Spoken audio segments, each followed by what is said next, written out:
My name is Barry Tillman. Welcome to the Peanut Field Day 2018. This is my 15th field day, and we've had this field day at the Marianna Research Center since the 1970s, so it's been going on a long time.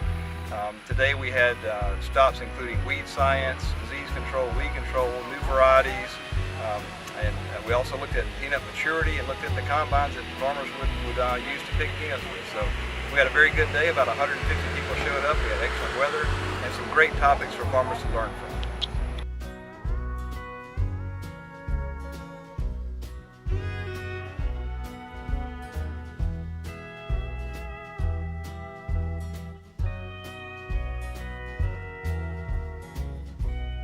So as we get to the last 30 to 60 days of the 2018 growing season, there's a few things that we want growers to pay attention to in terms of insect management. One of them, and probably the most critical thing, is that they need to continue to scout their peanuts. We've got early planted peanuts, and then we, for the most part, have a gap, and we have some later planted peanuts. We really need to make sure we don't forget about those later planted peanuts when we start getting those early ones out of the ground, because we can have caterpillar pests come in and defoliate that crop, and we don't want to do that. We don't want to lose the crop that late in the season. Another thing is that we've got some bug pests out there now, like the three-cornered alfalfa hopper, potato leaf hopper. It's been a wet year. Growers who want to put a pyrethroid out to kill those, that's going to be okay probably this year. We're not as concerned about flaring spider mites, so putting a pyrethroid on those fields is not as big a concern for me as it normally is. But we're looking really good right now. Insect pressure has been pretty light, and I think we're set up for a really good crop in 2018. So today we're talking about peanut diseases, and two things I'm really trying to get across today is, one, as we get to late season peanut disease control, we want to look at our pre-harvest intervals for fungicides. Pay attention to those intervals, especially when we're looking at white mold control with products like Convoy and Elatus, which have a 40 and 30-day pre-harvest interval respectively. Other things that we want to pay attention to, this year has been a unique year for peanut diseases, especially leaf spot. Early leaf spot has been dominant throughout most of the year in a lot of our peanut regions, but right now here in Marianna we're starting to see late leaf spot come on, and that's going to change which fungicides we use, and we want to pay attention to the leaf spot pathogens we have, because tebuconazole may have been working early, probably won't work later. And the other thing I'll mention real quickly here is we have some trial work going on with Ethan Carter out here, where we're looking at the different PNRX programs for managing these foliar and soil-borne diseases on two varieties, Flow Run 331 and Georgia 06G. So with peanut leaf spot starting to come on late, we want to pay attention to how these different peanut programs work for peanut disease control. The main things we're talking about today at the variety stop were the new varieties that are out there. There are 4 new varieties. The Flow Run 331 is one of our releases. AU-MPL 17 is from Auburn in the National Peanut Lab.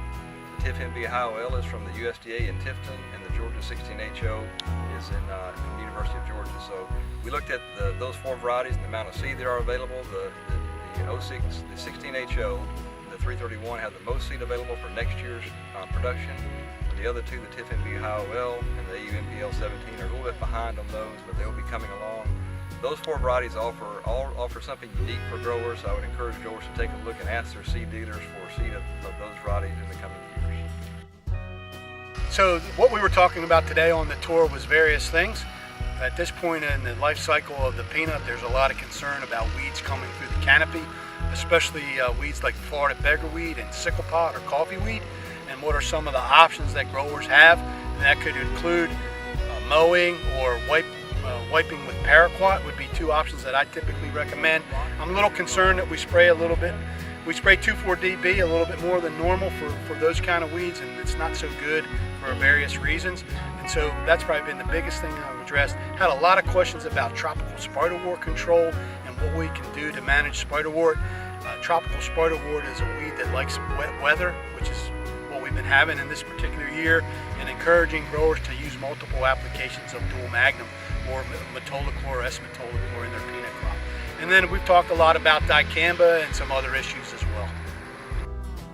What I'm making today is about the nutrient content of hay, fertilizer replacement values. Let's say my main point is it depends on how much residue you've got out there. So if you're going to bale up 3,000 pounds, let's say 3 bales an acre, you're losing about 50 pounds of nitrogen and 60 pounds of potassium. Call that 50 cents a pound for nitrogen, 50 cents a pound for K. You're talking about $55 an acre. Today, I'm here to make sure producers are aware of the wildfire hurricane indemnity program that is being issued through the Farm Service Agency in order for people who had losses due to Hurricane Harvey and other hurricanes later in the year on their insured, NAP, and uninsured crops to receive indemnity payments to help subsidize their loss.